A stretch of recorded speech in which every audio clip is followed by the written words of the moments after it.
지난주에 신축적 가격 모형에서 환율 결정식을 다음과 같이 도출을 했습니다.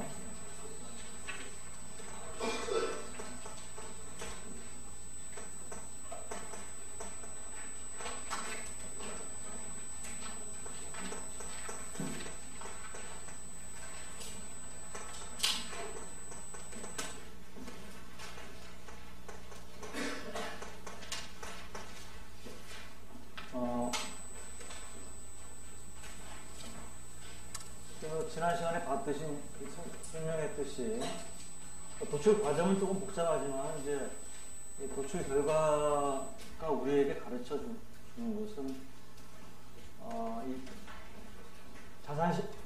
자산시장 모형, 신축적 가격 모형에서는 환율이라고 하는 것이 이제 자산의 가격으로서의 성격을 반영해야 된다. 자산의 가격이라고 하는 것은 이제 그 자산이라고 하는 것은 어떤 한 기간만 존속하고 없어지는 게 아니고 여러 기간 동안 존재하면서 수익을 벌어다 주는 거거든요. 그래서 미래의 그 자산으로부터의 그 수익이 어느 정도 될 것이냐라고 하는 거에 대한 기대치, 사람들의 기대가 현재 자산의 가격에 미친다는 것이고, 그때 이제 요 시기 가르쳐 주는 거는 먼 미래일수록 이제 현재 가격에 미치는 영향은 적어진다는 것이고, 또 한 가지는 이제 요 기대 형성에 있어서 사람들이 기대 형성을 합리적으로 한다면은, 합리적으로 한다는 것은 이제 ET라고 하는 것을 다시 풀었었으면은 현재 가지고 있는 정보를 가장 효율적으로 활용해가지고 미래의 펀더멘탈에 대한 기대치를 형성한다는 얘기거든요.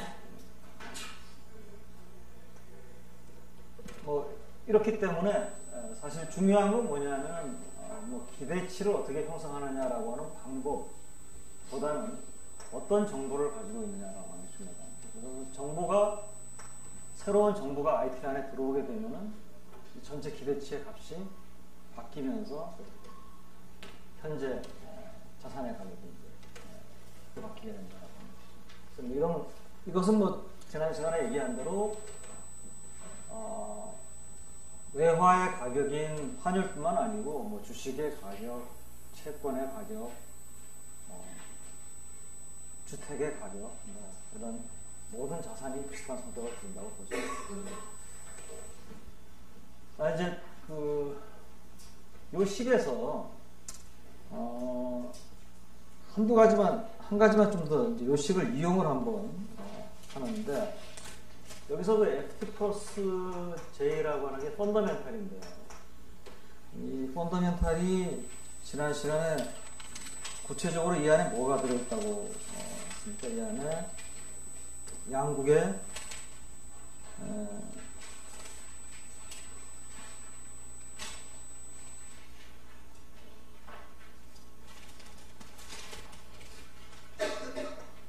MT 플러스 J 내지 MT 플러스 J의 스타트, 양국의 이제 통화량의 차이하고 마이너스 T의 YT 플러스 J,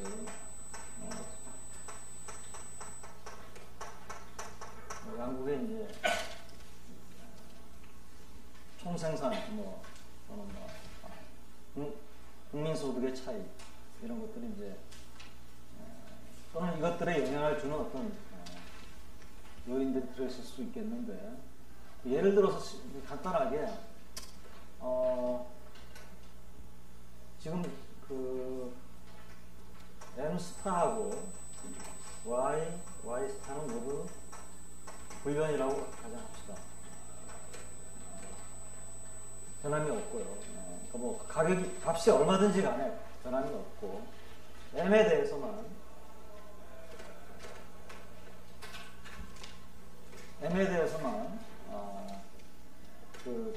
M의 값이 갑자기 이제 T 시점 이전까지는 예를 들어서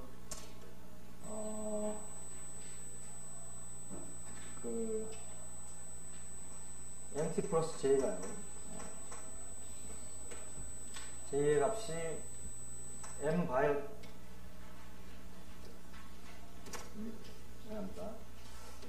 대문자 M으로 하겠습니다. 통화량이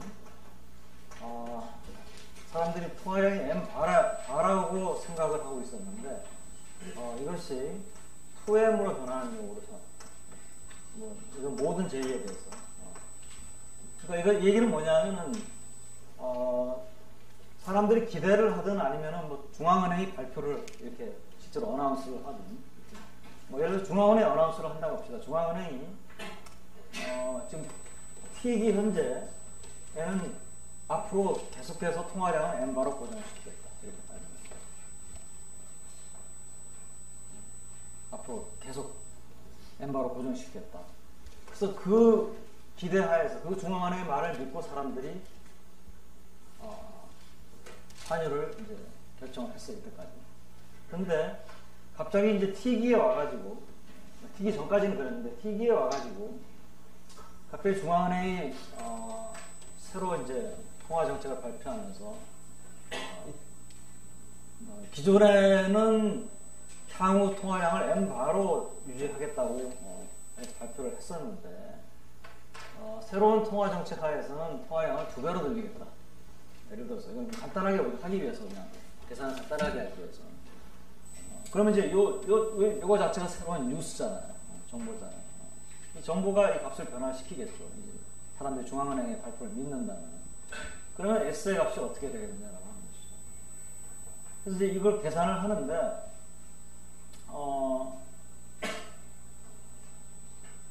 사실 이쪽 파트는 값이 변함이 없기 때문에, 불변이라고 했기 때문에, 이 파트는 그냥 뭐 불변이니까 어차피 값의 변화를 우리가 보려고 한다면 값이 제로라고 생각을 하고, 어차피 값이 변하지 않을 테니까 생각을 한다면 FT는 이제 요 값에 의해서 결정이 되는데 이게 M바일 경우에 여기 이제 M이 로그가 들어가 있잖아요. 그러니까 MT 플러스 J는 M바라면은 요걸 이제 로그 M바가 되겠죠. 요걸 M바라고 합시다. 요게 이제 이전이고 발표 이전이고 발표 이후에는 이 값이 어떻게 변합니까? 모든 J에 대해서 MT 플러스 J가 로그에 2M바로 변하죠. 그것은 로그 2 M바 더하기 로그 2가 됩니다. 그러니까 요걸 전부 다 제로라고 생각을 한다면 요 값이 M바에서 M바 더하기 로그 2로 변한다. 그러면 S에는 어떤 변화가 생기느냐? 자, 이게 불변이니까 불변을 0으로 못 차는 거죠. 어차피. 그러면 ST는, 발표 전에는 ST 값이 1 플러스 람다분의 1의 서메이션 J가 0부터 무한대까지 1 플러스 람다 J의 요거는 지금 발표를 했고 그 발표가 확실하게 사람들이 그걸 믿는다면은 사실 뭐 이거는 ET 소용이 필요가 없죠. 모든 정보가 밖으로 튀어나옵니다. 다 얼마의 값이 될 거라는 걸 안다는 것이죠. 그러면 튀어나오고 요거는 다시 서메이션 바깥으로 튀어나오면은 이건 무한등비 그룹수의 값이 되는데 이거는 1 플러스 람다분의 1이니까 이건 어떻게 되죠? 1 플러스 람다가 되죠. 그러면 1 플러스 람다, 1 플러스 람다 없어지고 이 값은 M바라는 값이 가지고 그래서 발표 이전에는 M바라는 값을 가지게 되고 발표한 다음에는 어떻게 되느냐. 발표를 해가지고 사람들 기대가 바뀌면은 1 플러스 람다분의 1의 서메이션 똑같은데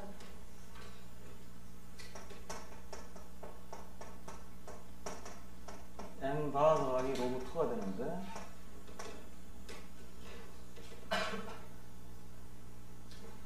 이거는 M바 파트는 뭐 이거랑 똑같죠. M바고 로그 2도 마찬가지로 튀어나오면 로그 2가 됩니다.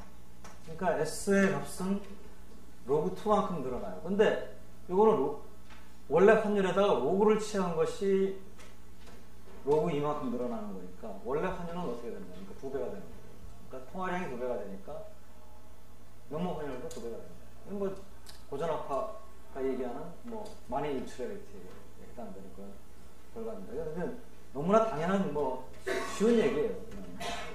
이걸 이제 우리가 조금 더 이제 조금 더 이제 이걸 끌고 나가면 예를 들어서 지금 여기가 현재가 T인데 이때까지는 통화량을 이렇게 뭐 N바를 계속해서 공급하겠다라고 중앙은행이 발표했다가 뭐 예를 들어서 중앙은행이 어떻게 발표했냐면 지금부터 T 플러스 뭐 예를 들어서 대문자 T까지는 똑같이 가다가 그 다음부터는 뭐 EM으로 가겠다.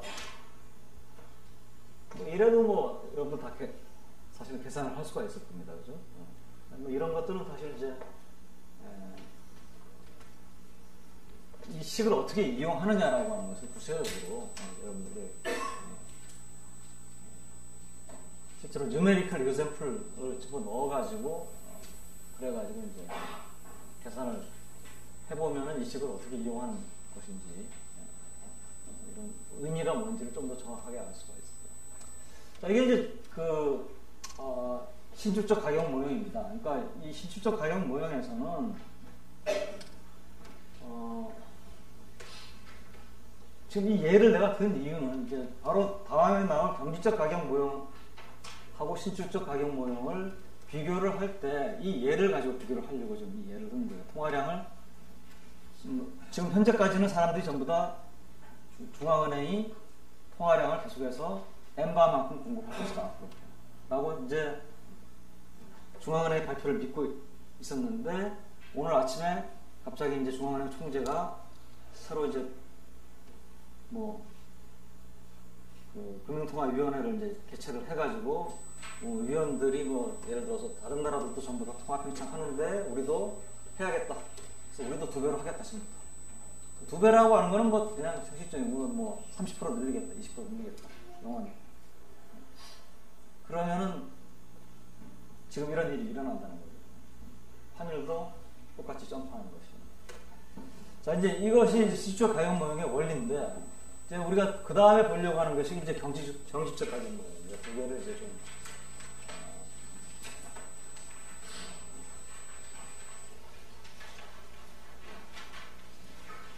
경직적 가격 모형입니다. 자, 경직적 가격 모형은 지금까지 우리가 봤던 신축적 가격 모형하고 유사한데, 다만 차이는 가격의 경직성을 가져갑니다. 가격이 경직적이라고 하는 것은 뭐 여러분들이 케인지안 모형하고 고전학파 모형과 거시경제학에서 그 논쟁을 그냥 비슷하게 생각해도 될 것 같습니다. 그러니까 가격이 경직적이라고 하는 것은 단기의 얘기고, 시간이 충분히 흐르면은 가격은 어차피 신축적으로 됩니다. 그럼 이제 이 의미가 이제 우리 모형에 구체적으로 가져오는 게 뭐냐? 가장 크게 영향을 받는 것이 구매력 평가입니다. 그러니까 만약에 가격이 신축적이라면, 이제 가격이 신축적이라는 얘기는 물가가 자산의 가격에는 환율하고 마찬가지로 빠른 속도로 움직여준다는 얘기거든요. 그러면 이제 구매력 평가가 성립되기가 쉽겠죠. 근데 물가하고 자산의 가격인 환율하고가 움직이는 속도가 다르다면, 여기서 이제 가격이 경직적이라고 하는 것은 환율에 대해서 경직적이라는 얘기를 하는 것이 아니고 물가에 대해서 경직적이라는 얘기를 하는 얘기거든요. 그러면 두 개의 움직임이 서로 다르다면 구매력 평가라고 하는 것이 성립된다는 것이 기적에 가까운 얘기겠죠. 왜냐하면 구매력 평가라는 게 P는 SP 스타인데, 뭐 이걸 이제 로그를 취하면은 S/P 스타인데, 얘가 움직이는 속도하고 얘네 둘이 움직이는 속도가 경직적이니까 다르다면은 그럼 어떤 충격이 왔을 때 얘는 이만큼 움직이는데 얘네도 못 움직이고 있다, 조금밖에. 성립이 되는 것 자체가 기적이래요. 그렇잖아요, 그죠? 그러면은 구매력 평가에 대해서 어떤 얘기를 할 수가 있겠습니까? 단기에는 가격이 고정되어 있기 때문에 구매력평가, 경직적이기 때문에 구매력평가가 성립될 것으로 우리가 기대할 수가 없다는 데 단기에는 구매력평가 잊어버리자. 그렇지만 장기가 되면 구매력평가가 성립되는 방향, 성립될 것이다. 이게 이제 차이입니다. 나머지는 똑같아요.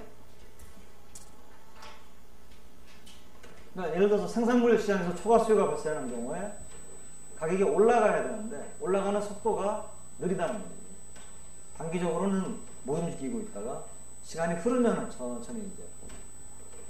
그래서 단기에는 경직적이고 장기에는 신축적이기 때문에 단기에는 구매력 평가가 성립되지 않고 장기에는 구매력 평가가 성립돼요. 반면에 이제 다른 조건들은 다 똑같습니다. 예를 들어서 자본의 국제 이동성이 완전하다. 신축적 가격 목표나 경직적이에요. 자본의 국제 이동성이 완전하다면 무엇이 성립되겠습니까? 유효미자율표가 성립된다고 했죠. 유효미자율표가 성립된다. 그리고 그 유효미자율 평가는 장기나 단기나 구분 없이 항상 성립됩니다. 그 다음에 화폐시장도 장기나 단기나 관계없이 항상 균형을 이룹니다. 이런 것들은 다 똑같습니다. 그러니까 딱 하나 이제 장단기에 있어서 구매력 평가가 성립되느냐의 여부만 다르다. 이게 이제 어떤 차이를 가져오느냐라고 하는 것이죠.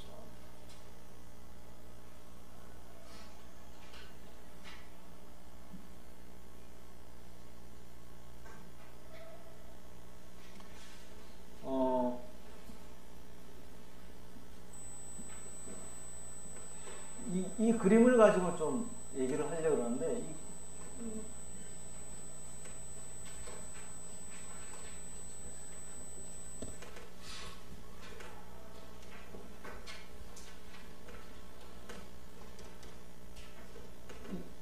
그림은 되게 우리 교재에 있는 그림이고요. 이 교재에 있는 그림보다도 이 그림을 좀 봤습니다. 여기를 여러분들 S라고 하고요. 여기를 P라고 하겠습니다. 그러면은 만약에 구매력 평가가 항상 성립이 된다면 S하고 P 사이에 어떤 관계가 있겠습니까? P는 S 더하기 P 스타일드. 이거는 외국의 물가 수준이니까 이게 소국 경쟁 보험에서 주어져 있잖아요. 그죠? 그러니까 뭐 얼마라고 우리가 해도 되는데 뭐 0이라고 해도 되고 P라고 여기 이게 절편이고 45도 선이 있거든요. 여기 주어져 있으면은 P하고 S는 이게 45도 선 상에서 움직일 겁니다. 그러면 만약에 아까처럼 통화량이 화폐 공급이 M 바로 계속 주어져 있다라고 한다면 이 S의 값은 뭐 M 바 이게 이제 M 바겠죠. 이런 이제 어떤 값을 가지는 이런 이제 경제가 현재 이런 상태에 있을 겁니다. 이전에 계속 머물러 있을 겁니다. 자, 통화 공급을 2배로 늘렸다. 2배로 늘린다는 거는 이제 로그를 취했을 때는 로그 2만큼 늘어나는 거죠. 그죠? 그러면 새로운 이제 환율은 어디가 되겠습니까? 여기에 해당되는 이 다시가 여기에 해당되는 점으로 S도 변하고 물가도 변할 거예요. 근데 그 변화가 이게 원래 균형이고 지금 우리가 가지는 시뮬레이션은 뭐냐면 자 지금 현재가 T 시점인데 현재부터 먼 미래까지 M바로 통화량이 공급될 것이다라고 사람들이 생각을 하고 있었는데 그게 이점이에요. 근데 그것이 아니고 M바 더하기 로그 2. 그러니까 원래 통화량으로 하면 2배가 되는 거죠. 2배로 될 것이다고 이제 사람들의 기대가 바뀐 거죠. 그럴 경우에 새로운 기대하에서는 이 점으로 가야 되거든요. 근데 2에서 2-로 가는 게 어떻게 가느냐? 신축적 가격 문제에서. 환율은 여기서 이쪽으로 바로 간다는 걸 알아요.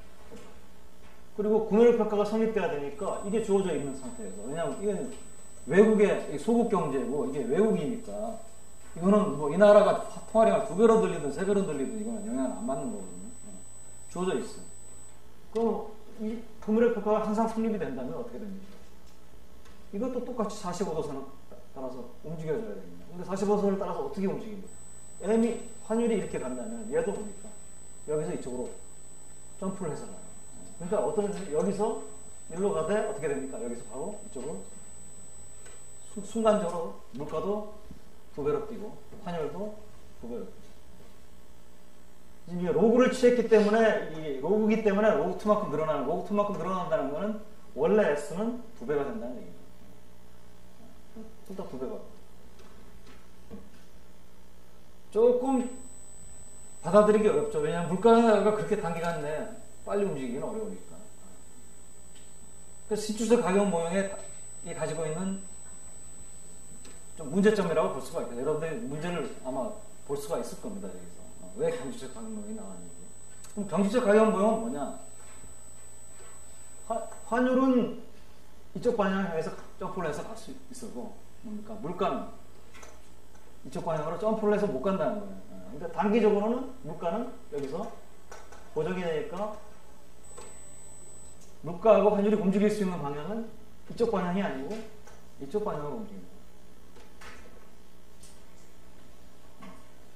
이게 차이입니다.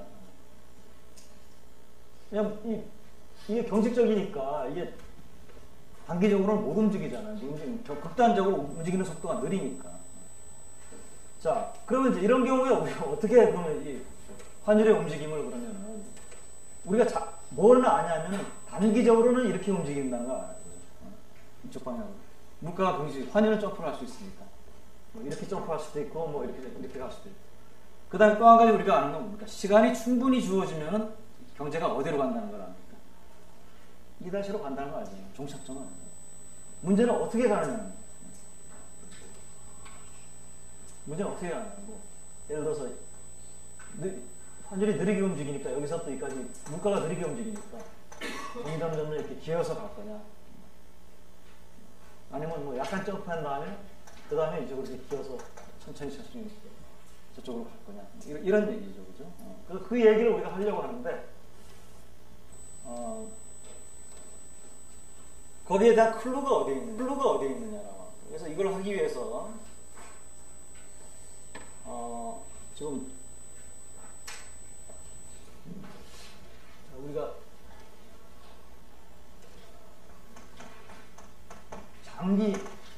장기에 이제 시간이 충분히 주어졌을 때 이 경제가 가지게 되는 환율하고 물가를 S바, P바라고 합시다. 그럼 장기에는 P바는 S바 더하기 P스타. P스타는 이거는 뭐 그냥 외상적으로 주어져 있기 때문에 뭐 그냥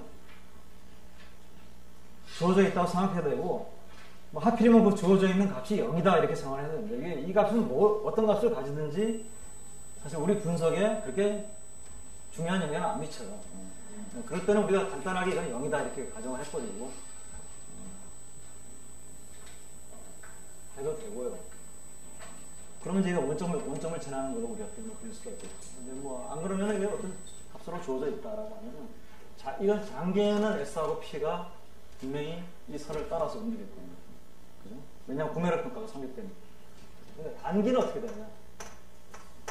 자, 단기에 S하고 P가 어떻게 움직일 것이냐라고 하는 것에 대해서 사실 모형을 이제 세워서 풀면은 그 해를 구할 수가 있습니다. 이거는 뭐 디퍼런셜 이퀘이션을 세워서 풀든 디퍼런스 이퀘이션을 세워서 풀든 풀 수는 있는데 처음에 이 모형을 개발한 사람이 이제 돈부시거든요. 돈부시라고 하는 얘기가 지금 뭐 고인이 됐지만은 굉장히 뭐 국제금융론 분야에서는 굉장히 많은 기여를 했던 그런 이제 경제학자입니다. 거시경제 교과서도 뭐 국제금융 교과서도 쓰고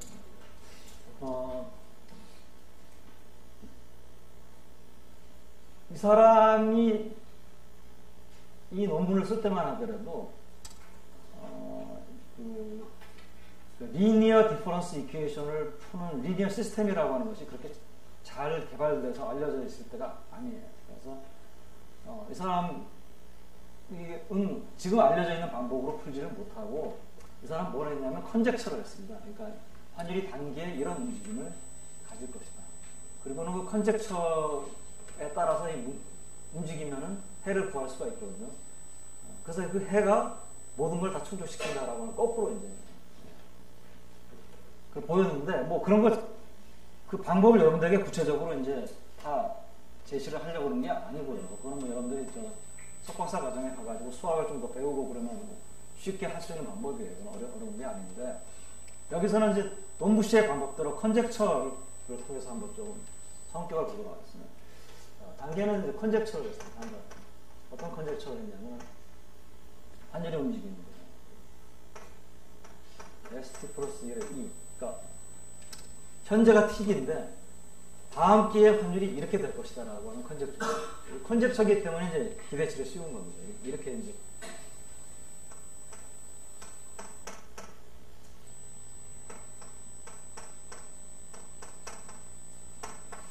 이런 이제 돈부시가 한 컨젝처는 이런 컨젝처죠. 세타는 0보다 큰 숫자죠. 물론 1보다 작아요.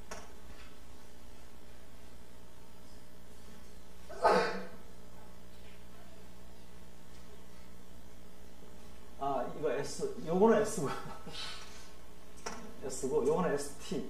그러니까 T라고 하는 것은 이제 현재고, 단기적으로는 T기하고 T 플러스 1기 사이에 환율이 이렇게 움직입니다.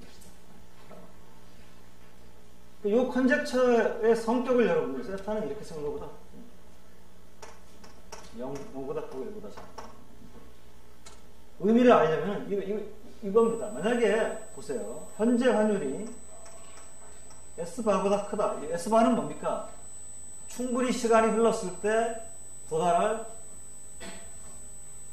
장기 균형 환율 수준입니다.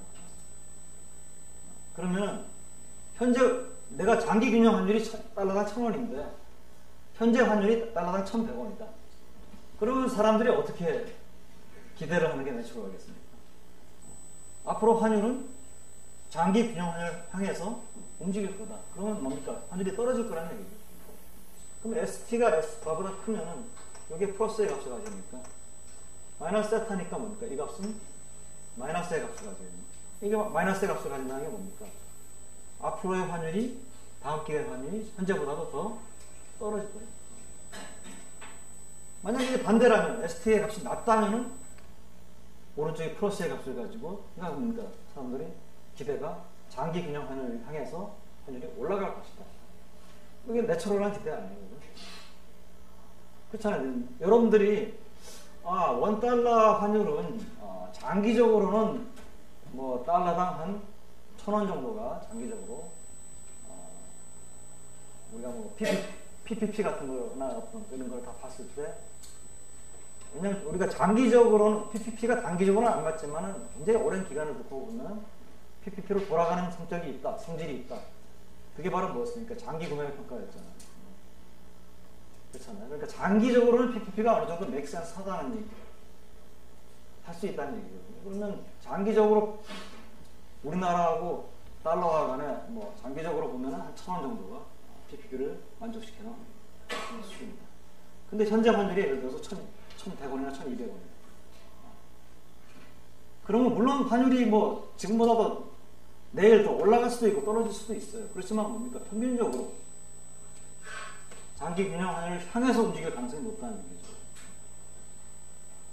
그게 민리 버전이잖아요. 민리 버전. 민을 향해서 움직일 가능성이 더 높습니다. 반드시 그렇게 움직이라는 부분은 없어요. 왜냐하면 또 다른 어떤 랜덤한 요인들이 막 또 환율에 영향을 미치기 때문에. 그렇지만 올라갈 가능성보다는 장기 균형 환율이 지금보다 낮다면 내려갈 가능성이 더 높을 것이다. 수업 시간에 한번 설명했었죠. 민리 버전. 랜덤워크는 장기 균형 환율이 1,000원임에도 불구하고 내일 올라갈 확률하고 내려갈 확률이 똑같으면 랜덤워크고. 그래서 이제 이런 성격을 보일 것이다. 일종의 민리 버전의 성격을 보일 것이다. 이게 이제 컨젝처예요. 근데 세타의 값이 1보다 작기 때문에 차이가 세타의 값이 1이면 뭡니까? 이 차이가 한 기간 만에 다 조정이 되어버리는 거예요. 그렇죠. 근데 1보다 훨씬 작은 숫자다. 그러면 뭡니까? 천천히 조정. 천천히 메워줘요. 그래서 뭐 이게 뭐 터무니없는 컨젝처는 아니잖아요. 그죠? 문제는 이제 세타의 값이 얼마냐, 뭐 이런 것들은 다 이제 모형에 들어있는 개수값들의 어떤 이제 함수값으로 이제 나중에 나오게 돼요. 하여튼 뭐 이 컨젝처를 한다고 합시다. 공간이 많지 않기 때문에 또 한 가지 이제 이 컨젝처 말고 장단계에 있어서 이건 컨젝처고요. 또 한 가지 항상 성립이 되는 건 뭡니까? 장기나 단기나 자반의 국제 이동성은 완전하기 때문에 유의의 미자율 효과는 항상 성립됩니다. 유의의 미자율 효과 뭐였죠? 우리 IT 빼기 IT 스타는 ST 플러스 1의 E 빼기 ST. 이게 유의의 미자율 효과 식이었죠. 요거는 장기에도 성립이 되고 단기에도 성립이 돼요. 그러니까 IT 빼기 IT 스타는 ST 플러스 1의 E 장단계 다 성립이 돼요.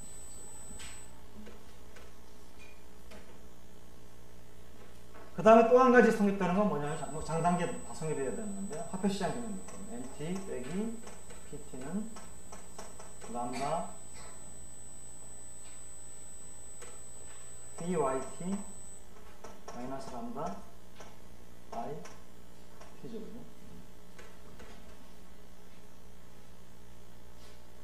화폐 수요하고 화폐 공급이다. 이것도 신축적 가격론에서 우리가 썼던 거예요.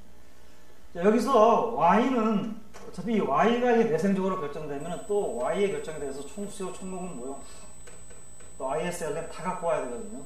그러니까 이거는 뭐 할 수는 있는데 복잡해져요. 그러니까 이 아까 했듯이 Y도 주어져 있다. 라고 일단 하겠습니다. 그러면 이것도 이거 주어져 있어요. 주어져 있고 요식은 확립이 되고.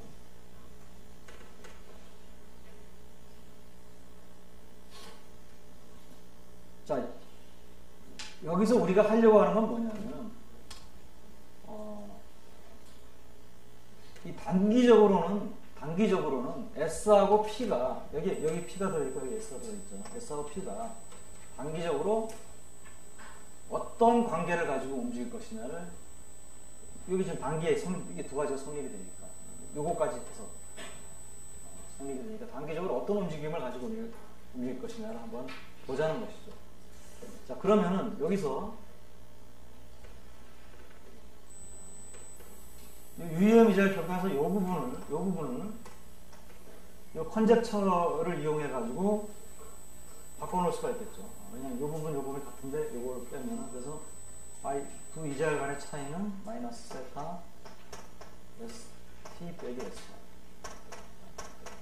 이렇게 바꿔놓을 수가 있겠죠. 그렇죠?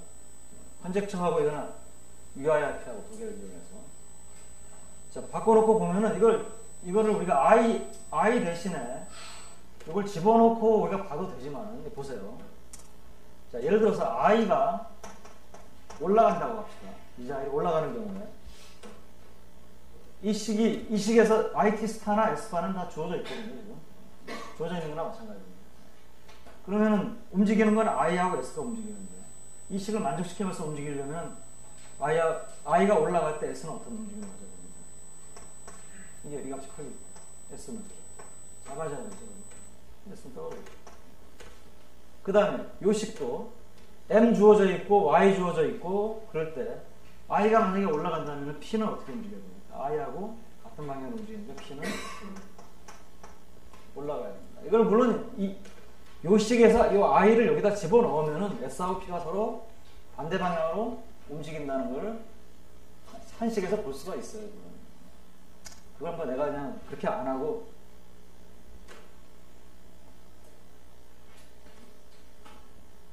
나는 이런 식으로 했는데, 뭐 이게 싫으면 여러분들이 여기 I 있잖아요. 여기다 집어넣어. 그리고는 여기서 내생적으로 움직이는, 그러니까 우리가 Y라든지 바라든지 IT 스타라든지 YT 스타라든지 이런 거 전부 다 내생적으로 값이 결정돼가지고 주어져 있는 거기 때문에 내생적으로 움직이는 건 뭡니까? I, P, S인데 I를 소거를 했으니까 P하고 S만 서로 움직이거든요. P하고 S 서로 어떤 방향으로 움직이느냐, 이 식에서 관계를 서로 반대 방향으로. 자, 그 얘기는 뭐냐면, 결론은 뭐냐면, 단기적으로는, 이게 단기잖아요, 좀 단기적으로는 P하고 S가 어떻게 움직인다는 얘기예요. 서로 반대 방향으로 움직인다. 반대 방향. 그거를 여기서 봤어. 자, 그럼 이제 우리가 인포메이션이 3개가 있습니다. 우리는 여기서 출발합니다. 자, 일단 이 경제가 움직일 수 있는 방향, 단기적으로는 이쪽 방향으로 일단 움직일 수 있어요. 그 다음에는 뭡니까? 그 다음에는, 그러니까 어떤 뉴스가 주어지는 순간에 이쪽으로도 움직일 수 있고, 이쪽으로도 움직일 수 있어요. P가 움직일 수 없습니다. P는 못 움직인단 말이에요. 아주 초단기로는. 그 다음에는 이제 S하고 P가 천천히 움직이는데, 어떻게 움직이냐면, 단기에 있어서는 서로 반대 방향으로 움직입니다. 그리고 최종적으로 뭡니까? 최종적으로 도달하는 점은 이 점이에요. 자, 이 3가지 정보를 가지고 이 경제에서 S하고 P가 어떤 움직임을 가질 것인가. 자, S하고 P가 반대 방향으로 움직인다면 단기에 있어서는 뭡니까? S하고 P가 이 축을 타는 마이너스 45도는 아니지만, 미안합니다. 마이너스 45도는 아니고 서로 반대 방향으로 움직이니까 뭐 기울기는 뭐 이런 기울기가 될 수도 있겠죠. 이 선을 따서 움직입니다. 그래가지고 이 장기적으로 2-로 간다니까 결국 뭡니까? 이렇게 하면 이 선을 따라서 가요. 이렇게 가요. 이 선을 따라서 이렇게 움직여요.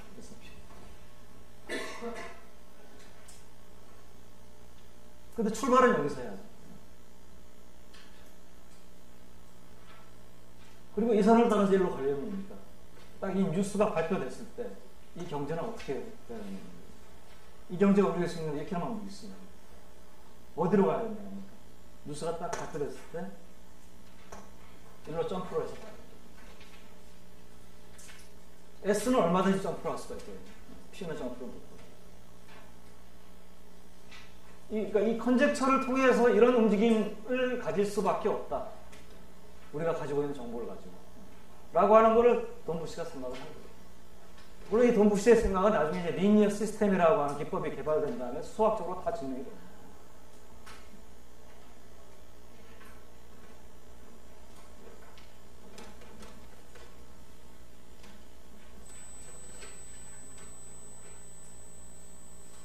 그러니까 이렇게 기억하는 게 아니고 가격이 신축적이라면 2에서 2-로 바로 점프를 해서 갔을 텐데 가격이 형식적이기 때문에 이쪽으로 점프를 한 다음에 두 개가 서로 반대 방향으로 움직여요. 천천히 움직여가지고 결국은 이거. 그래서 이 움직임을 보면은 환율이 어떻게 움직입니까? 환율이 장기적으로 가야 될 환율은 여기인데 M 더하기 요거인데 그것보다도 뭐 단기적으로 훨씬 더 크게 움직이죠. 그 다음에 다시 이제 제자리로 돌아가요. 왜 환율이 크게 움직이느냐? 이거는 뭡니까? 어떤 충격이 왔는데 P하고 S가 둘 다 신축적으로 움직이면 이 충격을 뭡니까? 가격의 움직임하고 환율의 움직임이 서로 나눠서 부담을 하겠죠. 그렇죠. 근데 둘이 나눠서 부담을 하지 못하고 뭡니까? 단기적으로. 가격은 환율이 부담 못하겠다. 그러면 뭡니까? 그 충격을 전부 다 흡수시키는 게 누가 다 환율의 변화가 다 충격을 훨씬 더 많이 움직여야 되겠죠. 그랬다가 이제 뭡니까? 시간이 흐름에 따라서 가격이 움직여서 그 충격을 좀 나눠 갖기 시작합니다. 그러면 환율이 원래 그 충격을 다 흡수하기 위해서 크게 움직였던 부분이 점점 이제 회복이 되는 거예요. 그러니까 인사이트는 그런 거예요. 직관.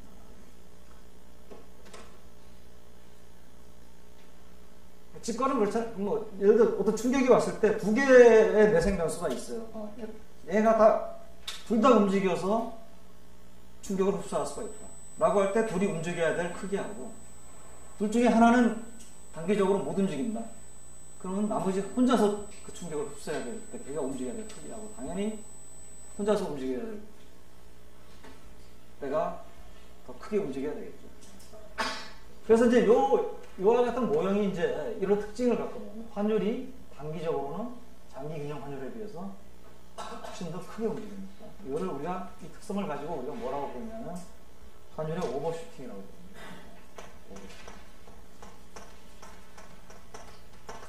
과잉 반응이죠. 장기 균형 환율 이만큼 움직이면 될 텐데 훨씬 더 크게 반응. 이것이 이제 통화량을 줄일 경우에도 찾아보세요. 여기서 일로 가야 되는데 절반으로 줄인다. 어떻게 갈 건지 여러분 짐작할 수 있겠죠. 서로 반대 방향으로 움직여야 되고, 이걸 통해서 가려면 환율이 뭡니까? 이렇게 갔다가 가야 되니까 장기적으로는 이만큼 움직이면 되는데 단기적으로는 이만큼 움직이면, 이거 밑으로 간다 해서 이걸 뭐 언더슈팅이라고 그러냐 그래가지고 이것도 오버슈팅이라고 합니다. 똑같이.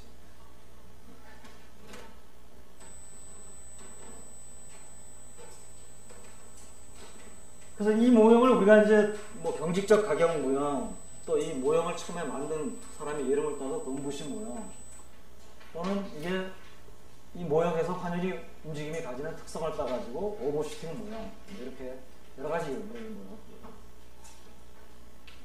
이 오버슈팅 모형은 이제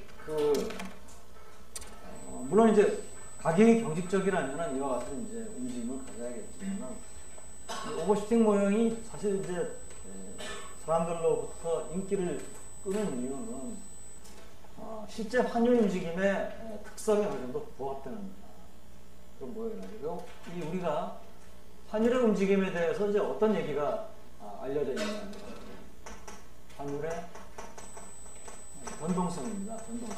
볼러틸리티라고 하죠. 볼러틸리티가 변동성에 대해서 excess volatility, 뭐 excessive volatility. 그러니까 변동성이 뭡니까? 지나치게 심하다는 얘기죠. 그러니까 환율의 변동성은 굉장히 심한 것으로 알려져 있습니다.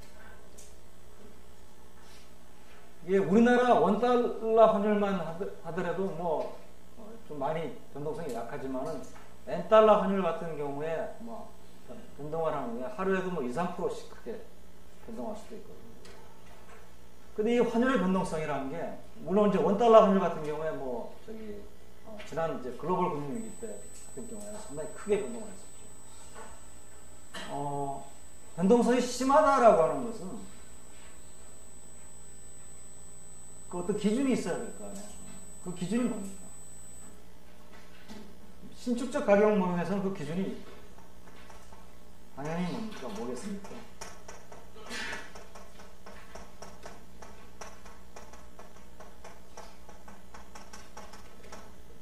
이거의 변동성이라고 하는 것은 이거의 스탠다드 데비에이션이나 베리언스거든요.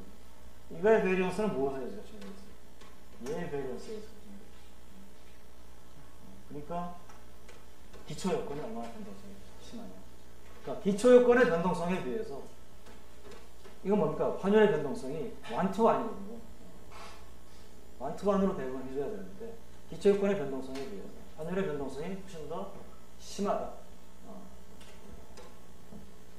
얘가 Y시그마 움직이면 얘는 2시그마 움직이거나 크게 움직인다고 하면 이건 환율의 변동성이 심한 거죠.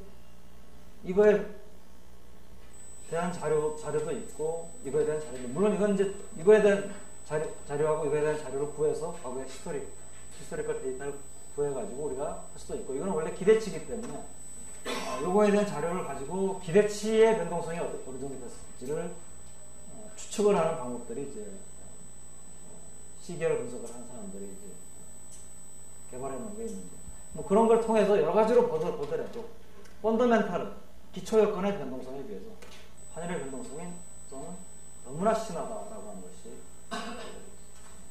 그럼 그거 어떻게 정당화시키냐? 신축적 가격 모형 가지고 정당화시킬 수 있느냐? 신축적 가격 모형 가지고 정당화시킬 수 있는 방법이 이것을 설명할 수 있는 방법이 물론 있습니다. 그래서 이게 지금 우리가 어디 있죠?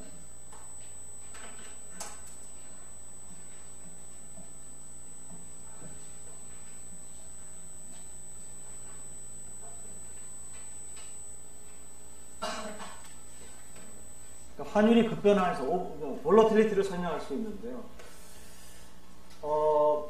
신축적 가격 모형에서 이 급변하는 걸 설명하는 것은 무엇 갖고 설명할 수 있냐면 이거 익스스트 볼러틸리티 설명인데요. 이에 대해 설명인데 신축적 가격 모형에서는 뭘 갖고 설명할 수 있냐면 버블 파트가 있었죠. 우리가 합리적으로는 버블이 존재하지 않을 것이다. 영원히 존재할 수 없다. 라고 해가지고 원래 도출하는 과정에서 펀더멘털 파트가 있었고 버블 파트가 있었는데 버블 파트를 영어로 다 썼죠. 그렇지만은 현실에 있어서는 버블이 영구에는 존재하지 못한다 하더라도 일시적으로 존재했다가 사라지고 이런 현상들이 있거든요. 시장에. 그러니까 신축적 가격 모형에서 굳이 뭡니까? 기초요건에 대해서 환율의 변동성이 지나게 심하다라고 하는 것을 설명을 하려 든다면 결국 뭡니까? 버블 파트에 일어날 수밖에 없어요. 외환시장에 버블이 뭐 항상 존재하지는 않는다 하더라도 뭐 일시적으로 버블이 존재할 수 있고 그것이 이제 변동성을 키운다. 근데 경직적 가격 모형에서는 뭡니까? 그것을 설명하기 오버슈팅입니다. 버블에 의존하지 않고도 설명할 수 있다. 버블이라는 게 존재하지 않는다 하더라도 환율의 지나친 변동성이 왜냐하면 우리가 환율의 변동성을 결정하는 것이 뭡니까? 이 45도선이고 단기적으로 움직이는 단기적인 움직임을 나타내는 이 선의 기울기가 완만하면 완만할수록 뭡니까? 오버슈팅이 더 크게 나타나야 되죠. 그러니까 이 기울기에 따라서는 상당히 큰 오버슈팅이 나타날 수 있다. 그래서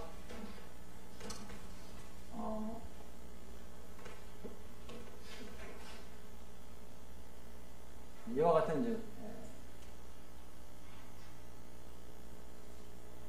EU에서 정보 시의 오버슈팅 모형이 좀 여러분들이 보기에는 좀 이상해 보이지만 많은 국제금융론이나 외환론을 하는 학자들이 많이 관심을 가졌던 이유입니다. 자, 여기까지가 이제 경직적 가격 모형이고요. 뭐 이게 다가 아니고 이제 지난 시간에 얘기한 대로 하나가 더 있었죠. 우리가 포트폴리오 균형 모형이라는 게 있습니다. 그럼 이제 이 모형은 또 기존의 모형하고 어떤 차이가 있냐면 이 모형은 조금 더 이제 그 두 모형보다도 조금 더 현실을 반영을 합니다. 뭐냐면 우리가 유의엄 이자율 평가, 무위험 이자율 평가 뭐 이런 것도 단기적으로 이제 잘 성립이 안 돼요. 특히 이제 무위험 이자율 평가는 이거는 아비트라지 컨디션이니까 어느 정도 여건이 조성이 되면 이거는 뭐 아비트라지니까 당연히 이제 성립이 돼야 되는 거예요. 사람들이 돈 벌겠다고 들어와가지고 가격을 갖게 만드는 거야. 뭐 그건 당연히 있을 수 있냐. 근데 유의엄 이자율 평가는 뭡니까? 거기에다가 뭐가 하나 더 더해져야 된다 그랬으니까 언바이어스니스 하이포세스가 성립돼야 되는데 요거는 뭡니까? 시장 참여자가 위험 회피적이라든지 이런 조건들이 위험 중립적이 아니라면 언바이어스니스 하이포세스가 성립되는 것 자체가 오히려 이상하다 그랬죠. 그래서 근데 실제로는 뭡니까? 외환시장이든 어디든 경제 주체들은 뭡니까? 많은 경제 주체들은 위험 회피적인 사람들이 많아요. 일반적으로. 그러니까 물론 이제 외환시장에는 위험을 피하려고 참여하는 사람도 있고 우리가 위험을 부담함으로써 돈을 벌려고 들어오는 사람들이 있는데 기본적으로 사람들이 뭐 돈을 벌려고 위험을 부담하는 사람들이 위험을 좋아하는 사람들이라면은 이 사람들은 뭡니까? 오히려 돈을 주면서 이 시장에 피해를 주면서 들어오려고 그럴 거예요. 그죠? 마치 이제 싱가포르에 가면은 내국인들이 뭐 100불인가 카지노 출입을 하려면 100불인가 내고 들어가야 되는데 100불은 안 나오고 금액을 정확하게 좀 모르겠는데 그 100불이라는 피를 기꺼이 내고 들어간다 라고 하는 거는 자기가 도박하는 걸 좋아하기 때문에 즐기려고 하는 거죠. 근데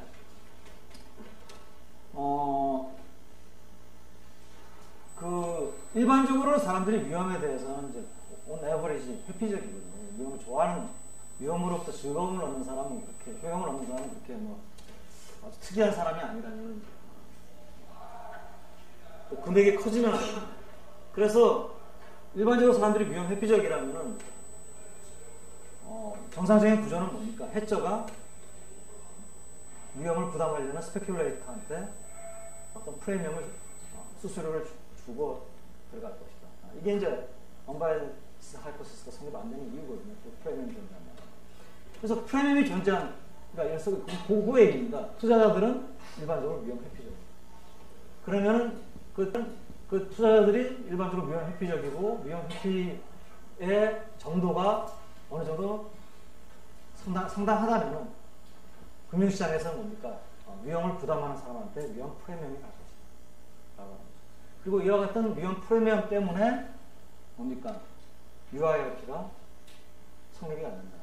UIRP가 성립이 안 된다는 것은 결국 뭐냐면은 원화로 표시된 채권하고 달러화로 표시된 채권인데 이 두 채권이 뭡니까?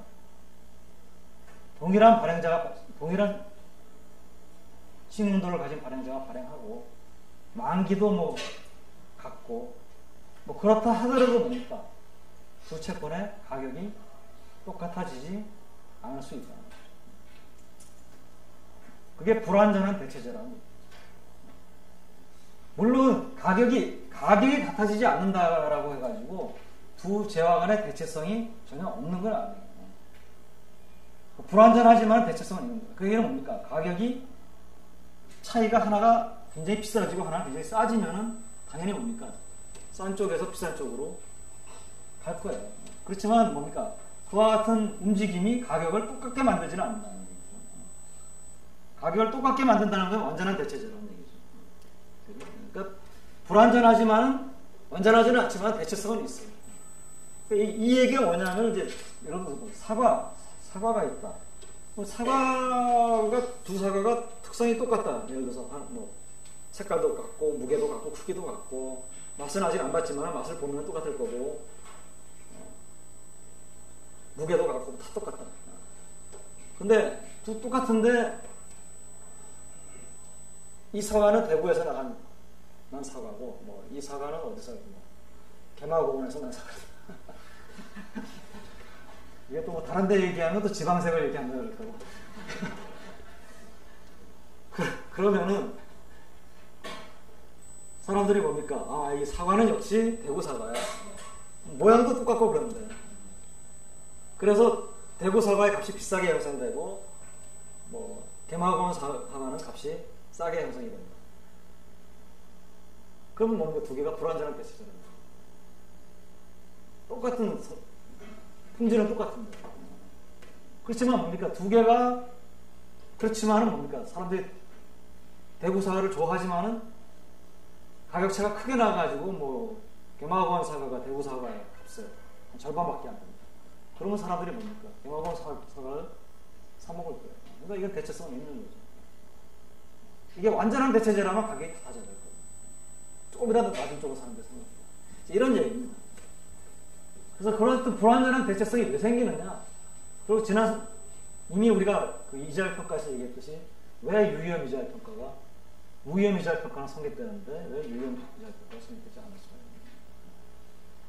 이건 이제 리스크 프리미엄 때문에 그렇다는 거죠. 그래서 이런 상황에서 그러면 이제 우리가 환율의 움직임을 분석을 하는 게 포트폴리오 균형 모형입니다. 이게 포트폴리오 균형 모형은 사실은 글로벌 금융위기 이게 원래는 이제 이 환율 결정 모형으로 이 세 가지 모형이 있었는데 한때 포트폴리오 균형 모형이 좀 교과서라든지 이런 데서 좀 소외시됐어요. 예. 조금 어려워요.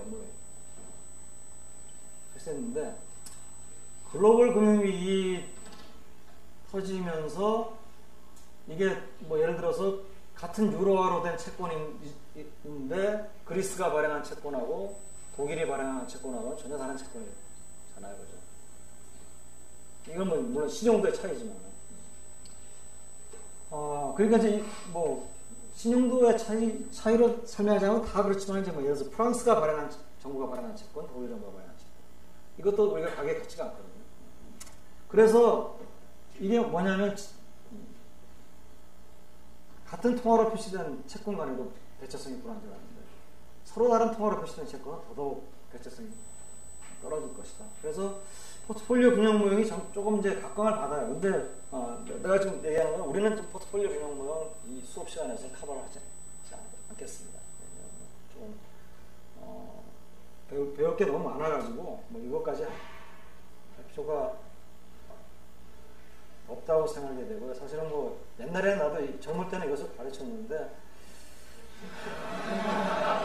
어느 순간인가 이제 다른 교수님, 나보다 이제 선배 교수님, 여기 국제금융 쪽은 조금 나보다도 한 3년, 4년, 5년, 그러니까 7위학번들이 굉장히 좀 이름 있는 사람들이 많아요. 선배들이 야, 너 그거까지 가르치느냐, 뭐 가르칠 것도 많은데 그 얘기를 딱 듣는 순간에 내가 학생들을 너무 괴롭히고 있었구나. 그런 생각이 들어가지고 그 다음부터는 이제 내가 지금 수업에서 빼고 있는데, 하여튼 뭐 일단 뭐 그래서 포트폴리오 균형 모형은 요 얘기만 이제 하겠습니다. 그러니까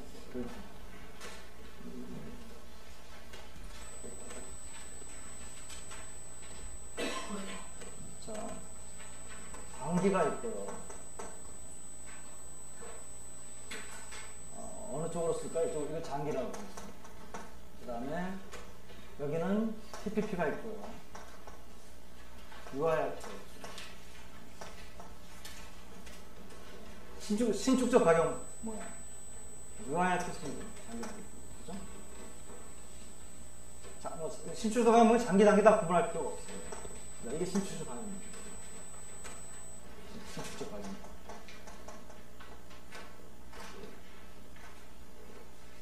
경직적 가격 모형은 어떻게 됐습니까? 경직적 가격 모형. 얘는 다른 색깔 저게 있으면은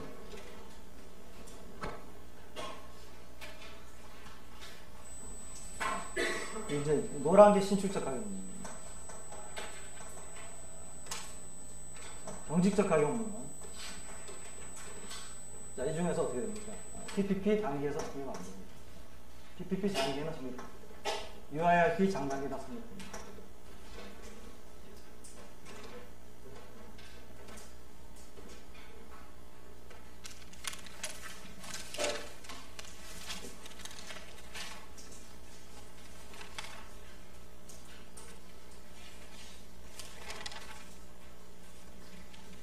자, 포트폴리오 밸런스 모형은 그러면 어떤 관계가 있다고 우리가 볼 수가 있느냐?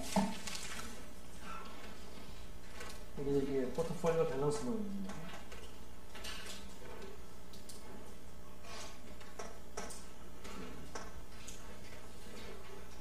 그러니까 PPP에 대해서는 경제적 가격 모형, UIRP에 대해서는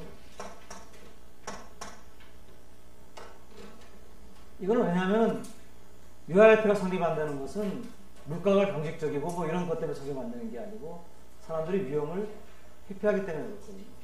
위험을 회피하는 거는 장기나 단기나 다 마찬가지이기 때문에. 그래서 중요한 거는 UIRP가 성립되지 않는다고 해가지고 환율하고 이자율 간의 관계가 전혀 없는 건 아니라는 거죠.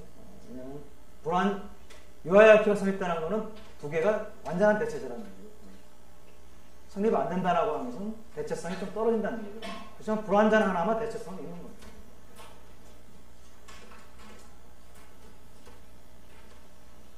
자, 이게 이제 그 포트폴리오 균형 모형이고, 두 번째 이제 환율에 대해서 어프로치는 뭐냐면 시장 미시구조 접근입니다. 이것도 깊게는 설명 안 하겠습니다. 그냥 대체적으로 그냥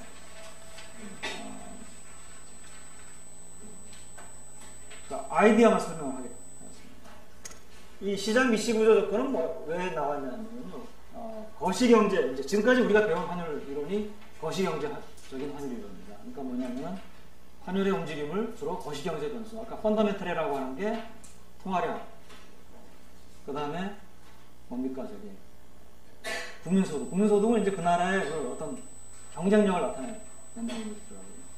뭐 거기다 뭐 어떤 사람은 거기다 또 뭘 집어넣느냐 하면 뭐 경상수지나 무역수지를 집어넣는 사람도 있어요. 뭐 그렇게 해가지고 환율의 그 움직임을 뭐 설명을 하고 예측을 하고 뭐 이러려고 하는 이제 것이 이 변수들이 전부 다 뭡니까? 거시 변수들이죠. 근데 이 거시경제 환율 이론에 대해서 상당히 이제 회의적인 시각이 등장을 합니다.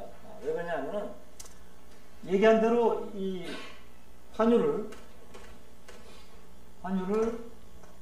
어떤 거시경제 변수, 그러니까 뭐 M이라든지 M스타라든지 기초요건들이죠. 뭐 Y라든지 Y스타라든지 아까 얘기한 무역수지 뭐 이런 것들 이제 집어넣어가지고 계량경제 모형을 추정을 하고 추정된 개수값을 이용을 해가지고 미래 환율을 예측을 하고 그래서 예측이 얼마나 잘 되는지 뭐 평가를 하고 자, 이런 모형이 어떤 모형이 여러분들 계량경제하고 좀 한 사람들은 좀 이 말을 이해할 수 있을지 모르겠지만 모형이 얼마나 환율을 예측을 잘하느냐라고 하는 것을 여러분들이 평가를 할 때 많은 사람들이 오류를 범하는 것이 뭡니까? 나에게 자료가 이만큼 자료가 있어요. 예를 들어서 이게 뭐 1970년, 1990년부터 뭐 2015년까지 데일리 거시경제 변수이기 때문에 데일리 자료는 있을 수가 없습니다. 그렇죠? 잘 있어봐야 만슬리고 어쩌면 분기별이고 그러니까 자료는 많지는 않아요. 자, 이걸 이제 가지고 하는데 내가 이 모형이 얼마나 환율을 잘 예측하느냐를 검증을 하기 위해서 이 모든 전 기간의 자료를 다 써가지고 그래가지고 환율을 예측하는 개수를 추정한 다음에 그걸 추정된 개수를 이용해가지고 전체 기간의 환율을 전부 다 예측을 해보고 그 다음에 뭡니까? 실제 환율이 있고 ST 해시 있으면 이거는 뭡니까? 이것에 제곱을 한 것을 모든 기간에 대해서 더한 다음에 루트를 씌운 것을 우리가 뭐라고 봅니까? 이것을 루트 민 스퀘어드 에러라고 부릅니다. 자, 이제 이렇게 이제 보통 많이들 하는데 둘 중에 하나가 해시 들어가 있죠. 근데 조심해야 될 게 뭐냐면 여러분들 예측력을 여러분들이 이제 평가를 하겠다라고 하고 보통 할 때 전체 기간에 대해서 전체 기간의 자료를 이용해 가지고 ST 햇을 구한 다음에 실제하고 비교를 해가지고 예측력을 합니다. 이것은 사실은 엄밀한 의미에서 예측력을 우리가 보는 게 아닙니다. 이건 뭡니까? 피팅, 모형의 피팅을 보는 거죠. 그래서 추정 오차를 보는 거예요. 계량경제 좀 배운 사람들은 이게 추정 오차잖아요. 왜냐하면 전체 기간을 다 썼기 때문에. 그러면 예측을 하려고 한다라고 하면 어떻게 해야 됩니까? 사실은 이 기간을 둘로 나눠가지고 요 기간의 자료를 가지고 개수값을 추정한 다음에 그 추정된 개수값을 가지고 뭡니까? 이 기간이 아닌 다른 기간을 예측을 시키는 거예요. 그래서 두 가지 방법이 이름이 있죠. 아까 지금 내가 지금 요 기간의 값을 가지고 예측을 한 다음 추정을 한 다음에 이 표본이 사용되지 않은 다른 기간을 예측시키는 거예요. 이걸 우리가 보통 out of sample forecasting. 표본 외 예측이라고 합니다. 우리말로 표본 외 예측. 이게 진정한 예측의 평가입니다. 표본 외. 전체 표본을 가지고 다 한 걸 우리가 표본 내 예측이에요. 표본 내 예측은 많은 변수들을 집어넣어가지고 막 덤프시켜가지고 하면 당연히 아스키어 좋고 예측이 잘 될 수밖에 없어요. 그래서 처음에 내가 저기 왔을 때 석사과정 학생인지 아니면 학부 학생들인지 하여튼 뭐 주가 예측 모형을 만들었다 이거예요. 피팅이 뭐 99%가 된다 이거예요. 그러니까 보니까 인셈플 포커싱 한 거예요. 그러면 그거 가지고 1년 후를 예측하라 그러면은 이거는 뭐 예측력이 형편없는 예측이 되겠죠, 당연히. 그러니까 out of sample forecasting을 해야 되고, 이 환율 모형도 out of sample forecasting을 시키면은, 그래서 예측력을 보면은 그 예측력이 형편이 없습니다. 10%도 못 나옵니다. 그러니까 R 스퀘어에 해당되는 그 숫자를 따진다면 10%도 안 나오는 거예요. 물론 이제 먼 미래일수록 더 어렵겠죠.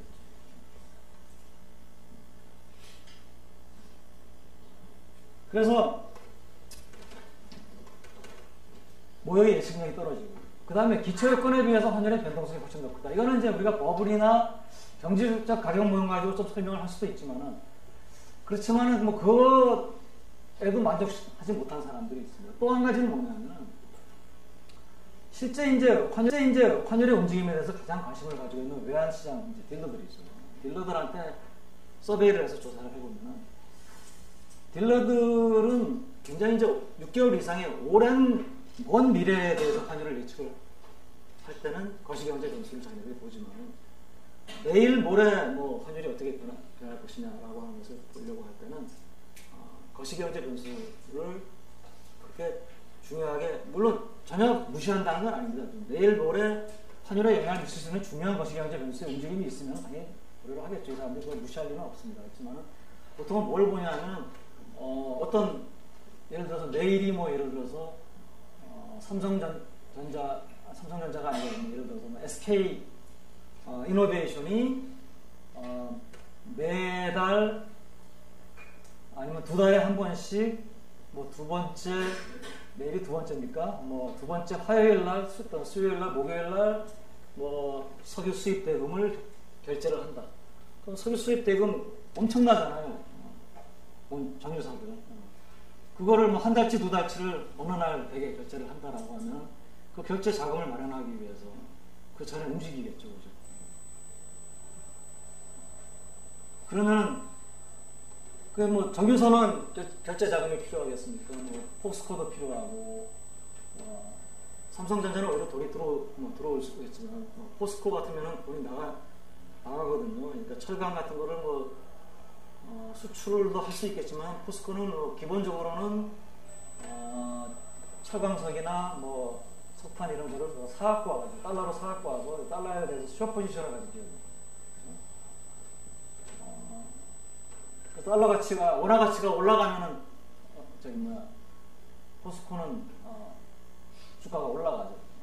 그러니까 뭐 비슷한 회사들이 이제 뭐 항공사, 대한항공 이런 것들을 얘네는 보는 거예요. 또 어떤 기관이 뭐 근래에 와가지고 환율이 떨어질 것으로 예상하고, 환율이 떨어질 것으로 예상하면 당연히 뭡니까? 달러를 팔겠죠. 달러에 대해서 숏포지션을 취하겠죠. 근데 이제 이 친구들은 그게 숏포지션을 취해놨다가도 뭡니까? 환율의 움직임이 예상하고 달리 달러 가치가 떨어지지 않고 올라가면은 뭡니까? 그거 가만히 놔뒀다가는 자기가 엄청나게 손실을 보고, 그러니까 숏 커버링을 들어갑니다. 반대로 가면. 그럼 숏 커버링을 들어가게 되면은 그 환율은 뭡니까? 더 빨리 이제 올라가겠죠. 달러 가치가 올라가겠죠. 그러니까 그런 이제 시장의 어떤 포지션이나 미시적인 구조를 보는 거예요. 그래서 그런 걸 이제 착안을 해가지고 시장 미시 구조 요건. 이거는 이제 물론 외환시장만 그런 게 아니고 주식시장에서도 시장 미시 구조 요건 하는 사람들이 있고, 이 사람들은 주로 이제 어떤 데이터를 사용하냐면 데일리도 아니고 인트라데이에 틱 데이터를 이제 씁니다. 그러니까 뭐 분간 자료, 뭐 2분마다 나오는 자료, 뭐 5분마다 나오는 자료, 이런 이제, 그러니까 굉장히 그 데이터가 뭡니까? 굉장히 크겠죠. 그러니까 지금 뭐 우리 얘기하는 뭐죠? 요새 데이터에 대해서 갑자기 용어가 기억이 안 나네. 빅데이터. 빅이란 말이 너무 쉬워가지고 쉬운 빅데이터. 빅데이터에 뭐 효시라고는 할 수 없어도 빅데이터의 전형적인 예입니다. 그래서 이제 뭐 시장 미시 구조 접근을 하고요. 뭐 시장 미시 구조 뭐 예를 들어서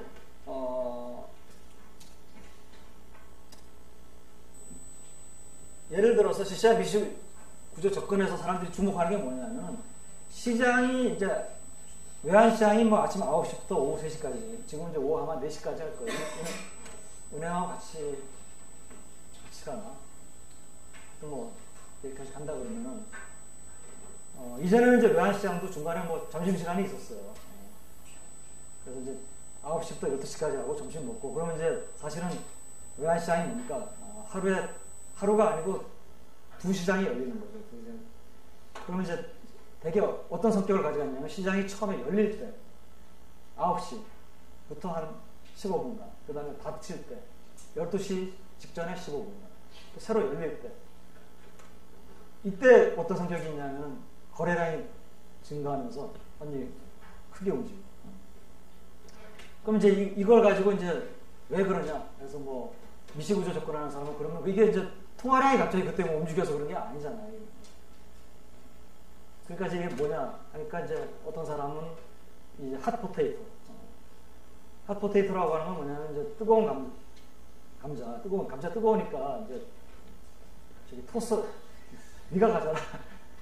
그러니까 뭐냐면 포지션을 크게 가지고 있으면은 이제 있다가 1시간 동안 중간에 공백이 생긴다. 아니면 뭐 3시가 되면은 이제 뭡니까 20시간 정도 가까이 공백이 생기잖아요. 그 사이에 뭡니까 무슨 일이 생길지 모르겠어요. 무슨 일? 갑자기 뭐 그리스가 뭐 디폴트를 선언했다 이런 뉴스가 밤이라도 들려오면 이건 난리가 나는 거 아니에요, 아시아에서. 그러니까 장이 끝나기 전에 뭡니까 자기가 가진 플러스 포지션이나 마이너스 포지션은 뭡니까 핫포테이토예요. 그러니까 이제 그런다는 거예요. 그 다음에 뭐 장이 열릴 때는 뭐냐 그래서 뭐 미티어 샤워, 운석 셔도 현상이라고 그때는 이제 그동안에 장이 닫혀 있을 때 정보가 막 들어왔잖아요. 그 정보를 보니까 장이 일단 열리고 난 다음에는 그 15분 간격으로 들어오는 정보가 그때는 이제 그 15분에 정보가 들어오는 거지만 처음에 15분은 뭡니까? 그 전에 1시간이고 뭐 10몇 시간이고 어떤 정보를 소화를 해야 되니까. 그러니까 그 정보를 운석이 막 샤워가 오듯이 그 정보를 이제 소화하는데 걸리는 하늘하고 그렇다. 뭐 변동성이 커지고 거래량이 높다. 그런다. 그래서 이런 것들을 이제 나름대로 가설을 세워가지고 이제 데이터를 가지고 분석을 하는 거죠. 이런 것들이 이제 미시적인 정보예요. 마켓 마이크로 스트럭처 어프로치를 하는 사람들의 이제 입니다. 그래서 뭐 이런 미티어 샤워 현상, 그다음에 뭐 핫포테이토 현상, 뭐 이런 그래서 뭐 되게 뭐 이런 환율의 모형에 대해서는 주식하고 비슷해요. 그러니까 학문적으로는 랜덤 워크를 비트할 수 있는 환율 모형을 만들어내는 것이 학문을 하는 사람들은 어렵다라고 하는데 현실에 있어서는 뭡니까? 수많은 딜러들이라든지 또는 사람들이 몰려들어가지고 주식시장하고 마찬가지로 외환시장도 환율을 예측해서 돈을 벌 수 있는 방법을 그래서 뭐죠? 인공지능 모형이니 뭐 해가지고 수학을 아주 잘하는 사람들이 별의별 같은 환율 예측 모형을 기법을 아직도 개발하고 있습니다. 그래서 뭐 그게 이제 뭐 환율 그러니까 학문적으로는 만족할 만한 성공적인 모형이 없어요. 이게 뭐 소개는 하긴 하지만 자 뭐 오늘 강의 이 정도 하고 다음 시간에는 먼델 플레밍 모형을 들어가는데요. 요것도 파워포인트 가지고 좀 하기가 좀 곤란해요. 그래서 주로 칠판을 써서 많이 강의를 할 거고요. 먼델 플레밍 모형 잘 알지만 ISLM 모형을 대반 경제로 확장시킨 거거든요. 그래서 거시경제학에서 들었겠지만 ISLM 모형을 한번 좀 리뷰를 하고 보면 좋을 것 같습니다. 네. 오늘 추석은 그냥 건너뛸게요.